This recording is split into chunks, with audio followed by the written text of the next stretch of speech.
Presidential campaign is well underway. The president's campaigning on law and order. But there is no law and order. And I ask this question. If the president wants to be reelected, and I personally hope that he will be, and I will personally vote for him. I don't say who I'm going to vote for as head of Freedom Watch or America's Sheriff. But if he wants to be reelected, doesn't he have to show that he's actually enforcing the law? When he looks to state and local governors to enforce the law and says, I can't do anything unless they ask me to send in the National Guard. And he doesn't really need to send in the National Guard. He can simply mobilize the police departments. He can declare a state of emergency, which exists with all of the violence occurring in major cities, people being killed left and right, not just black people, but white people too, and people of other shades of colors of races and all creeds. If he says he can't go in without their permission, then what is the rationale to reelect him? Because then he won't be able to go in without the permission of these Democrat leftist governors and mayors. It makes no sense. The president has to take action, and he has to do it now, particularly since today Bob Woodward came out with his usual hit piece, his usual book, where the president was a little loose with his words and said that he downplayed the coronavirus because he didn't want to create panic, but recognizes that it's very deadly, 5 times more deadly than the flu. I mean, that's on tape, unfortunately. The president said that.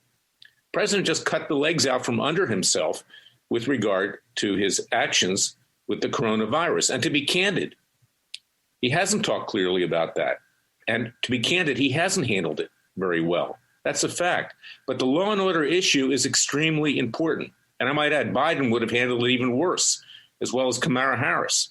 But the government, it's been an abortion the way both the federal government and the states have handled it, because no one knows what's going on. No one has clear idea of where the future lies. And frankly, now the vaccines apparently are in jeopardy as well. Not that you want to take them, because they're probably going to be dangerous in any event, unless they're tested for many, many years. So the president needs to focus on law and order. And of course, we're doing that at Freedom Watch. We brought cases for the police in Philadelphia. We just started a new organization, not Freedom Watch. It's a parallel organization with Sheriff Joe Arpaio called America's Sheriff, to protect the police, to bring cases for them, to defend them, because we need the police.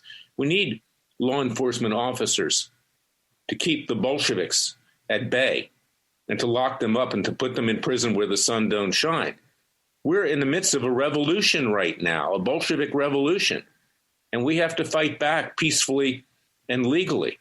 You know, there's also something very interesting about this whole thing, is that I Googled just yesterday. I wanted to see the incidence of black crime per capita versus white crime per capita. I want to see which race commits more crimes per person, because you see, that's actually why you have situations right now where the police are claimed to be discriminating against African Americans, you know, stop and search and things like that. Well, if in fact African Americans commit more crimes than whites, then you can understand why there's a greater incidence of objectionable behavior with regard to African Americans. It's just going to happen. And there certainly is objectionable behavior with regard to whites as well, and everybody. Nobody's perfect. These police live in a pressure cooker.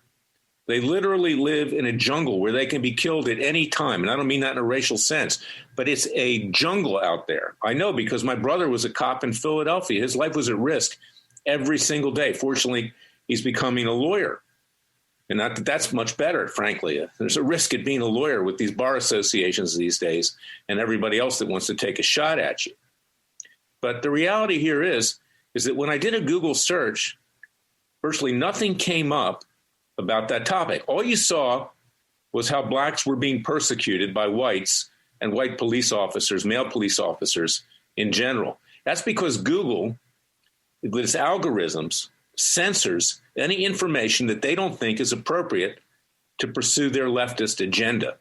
Now, we know that an antitrust case is likely to be filed this month with regard to Google and perhaps some of the other social media companies. Freedom Watch had already filed one for Laura Loomer and for Freedom Watch. It's in the courts. It's going up to the Supreme Court. We will be intervening in the government's case if, in fact, they bring it. My alma mater the antitrust division of the Justice Department. We'll see if they do something, because frankly, the Justice Department under Attorney General Bill Barr has been worthless. It's done nothing in virtually any area, including bringing the criminals like Comey, McCabe, Clapper, Brennan, Obama, and Biden to justice. That's not going to happen. Even Trey Gowdy now admits that's not going to happen with all of his two-faced rhetoric. But here's what we face today. We're in a full court press. The left is trying to destroy us, whether it's the left in the streets, the radical leftists, or whether it's social media that's censoring, that doesn't allow us to communicate with the American people and to get true statistics. And the reason that African Americans come up with more incidents against them that they complain of is because in reality, they're committing more crime than anybody else per capita. That's a reality. There are some articles out there and there's data to that effect. Now, the reasons for that, there are a lot of reasons for that. And I'm not saying that in any kind of a negative way that would anyway cast aspersions on a race. But what I'm saying is it's a reality. And this is something that needs to be faced. And we in America's Sheriff are going to deal with these issues. We have sports stars wearing hats of Trayvon Martin and other people who were allegedly abused by the police, where in fact there were acquittals, that there was no abuse, or where George Zimmerman was acquitted of self-defense. You know, we have to say things equally. We have to be fair to everybody, every race, every religion, every creed, every ethnicity, every sexual persuasion. And it's time that you join Freedom Watch's Justice League, because we don't pull any punches. We're not Fox News. We don't try to play both sides of the street. We're not CNN or MSNBC, which is radical left. We're trying to represent the American people and the vision of our founding fathers. So go to Freedom Watch, USA.org. Join our Justice League. And then also go to americascheriff.org. There's two S's in the middle of it, America's Sheriff, and sign up and enlist to protect our police. These two organizations are separate, but they work for similar goals. They're complementary. And I want to thank you for listening to me, and get the word out. Share it far and wide on iTunes, on Spotify, on Roku, on Parler, Parler, the equivalent of Twitter, the conservative equivalent, on Twitter, on Facebook. Share it far and wide. You can find it at freedomwatchusa.org and radioamerica.com. We need to tell the truth, because we're not getting the truth. And frankly, the president's not doing himself any favors either. And as much as I want him to win, frankly, Biden is brain dead. This would be a real tragedy for this country. But we have to prepare beyond even a Trump presidency. The American people must rise up and do it for themselves with God's grace, because this country is going down the tubes fast, and we're facing a Bolshevik-style revolution. So go to freedomwatchusa.org, join our Justice League, see if you qualify for our class actions against the Chinese over COVID-19 and our other strong, hard-hitting cases, and join America's Sheriff.org. Go there and see what that's all about with Joe Arpaio and myself at the helm.